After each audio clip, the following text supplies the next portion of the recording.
IAS coaching സെന്ററിൽ വിദ്യാർത്ഥികൾ മുങ്ങിമരിച്ച സംഭവത്തിൽ ഡൽഹി മുനിസിപ്പൽ കോർപ്പറേഷൻ നോട്ടീസ് കൊടുത്തു. ഡൽഹി പോലീസാണ് നോട്ടീസ് കൊടുത്തിരിക്കുന്നത്.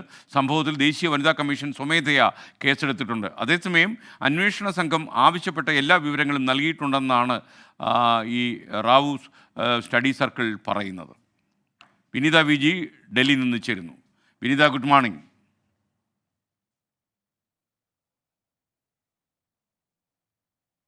Very good morning S K സൂചിപ്പിച്ച വാർത്തയിലേക്ക് വരികയാണെങ്കിൽ ഇപ്പോൾ ഡൽഹി പോലീസാണ് ഡൽഹി മുനിസിപ്പൽ കോർപ്പറേഷന് നോട്ടീസ് നൽകിയിരിക്കുന്നത്. ഈ സംഭവം ഉണ്ടായതിന് പിന്നാലെ തന്നെ ഈ മുനിസിപ്പൽ കോർപ്പറേഷന്റെ ഭാഗത്ത് നിന്ന് വീഴ്ച പറ്റിയതായി ചില ആരോപണങ്ങൾ ഉയർന്നിട്ടുണ്ടായിരുന്നു. ഈ പശ്ചാത്തലത്തിൽ കൂടിയാണ് അധികൃതർക്ക് നോട്ടീസ് നൽകിയിരിക്കുന്നത്. ഈ വിഷയവുമായി ബന്ധപ്പെട്ട അധികൃതരുടെ വ്യക്തമായിട്ടുള്ള മൊഴി അന്വേഷണ സംഘം രേഖപ്പെടുത്തും. അതേസമയം ദേശീയ വനിതാ കമ്മീഷനും ഈ വിഷയത്തിൽ ഒരു ഇടപെടൽ നടത്തിയിരിക്കുന്നു എന്നുള്ളത് തന്നെയാണ്.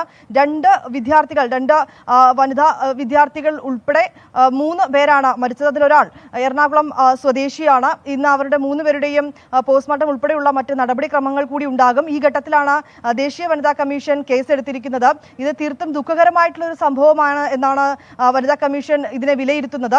ഒപ്പം തന്നെ ഈ അഴുക്കുചാലുകൾ കൃത്യമായി വൃത്തിയാക്കാത്തത് അത് ഒരു ആശങ്കയുണ്ടാക്കുന്നതാണെന്നും അധികൃതരുടെ ഭാഗത്തു നിന്ന് ഇക്കാര്യത്തിൽ ഗുരുതരമായിട്ടുള്ള വീഴ്ച സംഭവിച്ചതായും ദേശീയ വനിതാ കമ്മീഷൻ വിലയിരുത്തുന്നുണ്ട്. ഈ കേസ് അടുത്ത മാസം 2-ന് പരിഗണിക്കുമെന്നാണ് ഇപ്പോൾ നമുക്ക് അറിയാൻ കഴിയുന്നത്.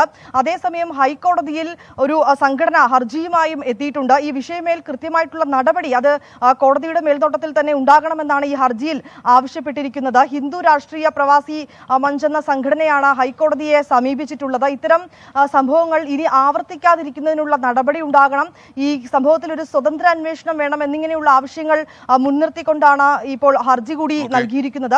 പക്ഷെ അതേസമയം വിദ്യാർത്ഥികളുടെ പ്രതിഷേധം മറുവശത്ത് തുടരുന്നുമുണ്ട്. കൃത്യമായിട്ടുള്ള ഒരു അന്വേഷണം ഈ ഘട്ടത്തിൽ വേണമെന്നുള്ളത് തന്നെയാണ് പ്രധാനപ്പെട്ട ആവശ്യം. ഈ അന്വേഷണവുമായി